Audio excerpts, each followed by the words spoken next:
আমরা দেখাচ্ছি Rockaway beach থেকে ফেরিতে করে নদীপথে আমরা নিউ ইয়র্ক সিটি একটা পাশ ঘুরে আসবো। রকওয়ে বিচ থেকে আমাদের যাত্রা শুরু হয়েছে এবং পিয়ার 11-এ গিয়ে যাত্রা শেষ হবে।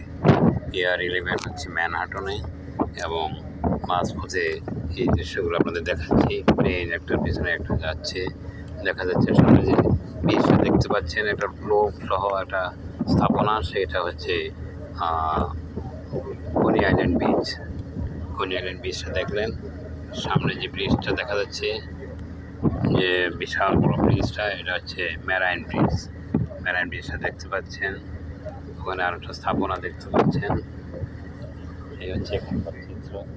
ওইদিকে দেখুন রকওয়ে বিচের ওই যে স্থাপনাটা, ওই স্থাপনাটার পাশে আটলান্টিক মহাসাগর দেখা যাচ্ছে। আটলান্টিক মহাসাগর হবে ওই যে দুটা বার্নার দেখা যাচ্ছে, বড় বড় পাইপ। ওই বিল্ডিংটা থেকে, বিল্ডিংটার অপোজিটেই হচ্ছে রকওয়ে বিচ, যেটা আটলান্টিক মহাসাগরের তীরে অবস্থিত। সেটা ওখানে আমরা প্রায় গিয়েছি, আপনারা দেখেছেন ওই যে দৃশ্যটা। ওখানে আমরা অনেকবার গিয়েছি, এই জন্য আজকে আর যাইনি। প্লেন যাচ্ছে আসছে, একটার পিছনে একটা প্লেন। এখান থেকে দেখা যায় সুন্দরভাবে প্লেন কীভাবে নেমে যাচ্ছে, কীভাবে উঠতেছে, সবই এখান থেকে দেখা যায়।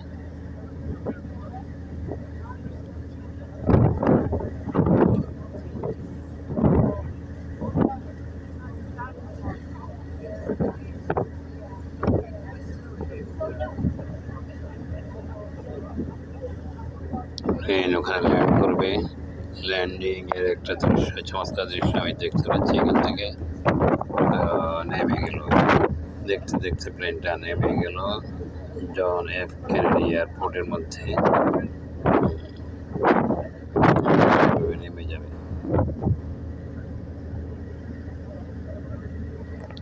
আমরা এখন চলে এসেছি মেরাইন ব্রিজের, মেরাইন পার্ক ব্রিজ। এই ব্রিজের উপর দিয়ে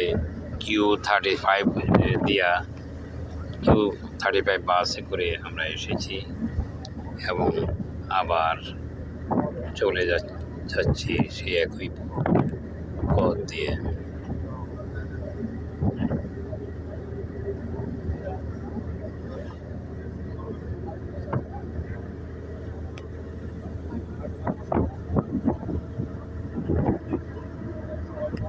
এই যে ব্রিজটা আমরা পার হচ্ছি এখন, দেখতে পাচ্ছেন কি সুন্দরভাবে সাজানো ব্রিজ, স্টিল পাতের উপরে অবস্থিত। দেখতে পাচ্ছেন স্টিল প্লেটের উপরে অবস্থিত পুরো ব্রিজটা।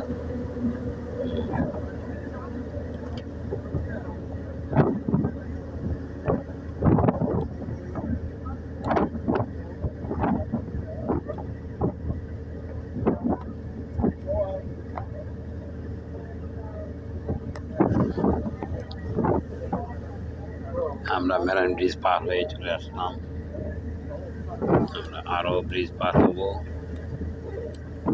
দেখাবো আপনাদেরকে আরও ব্রিজ। এটা হচ্ছে হাডসন রিভার। হাডসন রিভার এসে মিশে গেছে এখানে সমুদ্রের সাথে, আটলান্টিক মহাসাগরের সাথে। একটা প্লেন দেখতে পাচ্ছেন ওখানে আকাশে, একটার পিছনে একটা প্লেন, প্রতি 2 মিনিটে 3টা প্লেন এখানে আসা যাওয়া করে। এই জন্য একটার পিছনে একটাকে আপনারা দেখতে পাবেন। চমৎকার দৃশ্য। নদীর মধ্যে দেখতে পাচ্ছেন অনেকগুলো স্পিড বোট থেমে আছে, যেগুলো ফিশিং করছে। বিভিন্ন নির্দিষ্ট জায়গায় থেমে আছে ফিশিং করার উদ্দেশ্যে। এরা এখানে যারা খুব ধনী লোক, প্রচুর পয়সা মালিক, তাদের পার্সোনাল ফিশিং বোট আছে। এই পার্সোনাল ফিশিং বোটে করে তারা এখানে এসে মাছ শিকার করার জন্য বসে থাকে ঘন্টার পর ঘন্টা, এবং শিকার করে অবশ্যই ফিরে যায় বাসায় অনেকগুলো মাছ নিয়ে। ওরা মাছ বিক্রি করে না, মাছ খাওয়ার জন্য তারা শখ করে ফিশিং করে। ওই পাশে দেখতে পাচ্ছেন সম্ভবত এটা হচ্ছে ফ্লয়েড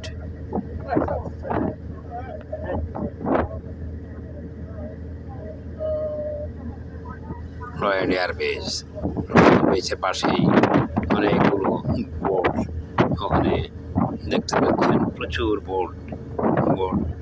এই বোটগুলো ব্যক্তি মালিকানায় সব বোট। এই বোটগুলো ফিশিং করে এখানে দেখুন নদীর মধ্যে সাহসী সৈনিকেরা একা একা ছোট্ট ছোট্ট বোট চালিয়ে যাচ্ছে, একা একা, এক বোটে একজন।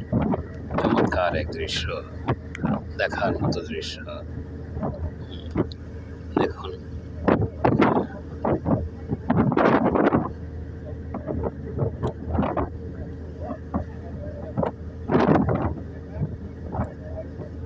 ওই যে গাড়ি, শত শত গাড়ি রাস্তা দিয়ে যাচ্ছে, দেখা যাচ্ছে, আসা যাওয়া করছে। ওটা হচ্ছে বেল্ট পার্কওয়ে। বেল্ট পার্কওয়ে দিয়েই গাড়ি চলাচল করে। এভাবে পুরো নিউ ইয়র্ক সিটি ঘিরে একটা বিশাল বড় হাইওয়ে চলে গেছে, এটাকে বলে বেল্ট পার্কওয়ে। প্লেন, আর একটা প্লেন দেখতে পাচ্ছেন এখন চলে যাচ্ছে এখান দিয়ে। বললাম প্রতি 2 মিনিটে 3টা করে প্লেন আসা যাওয়া করে।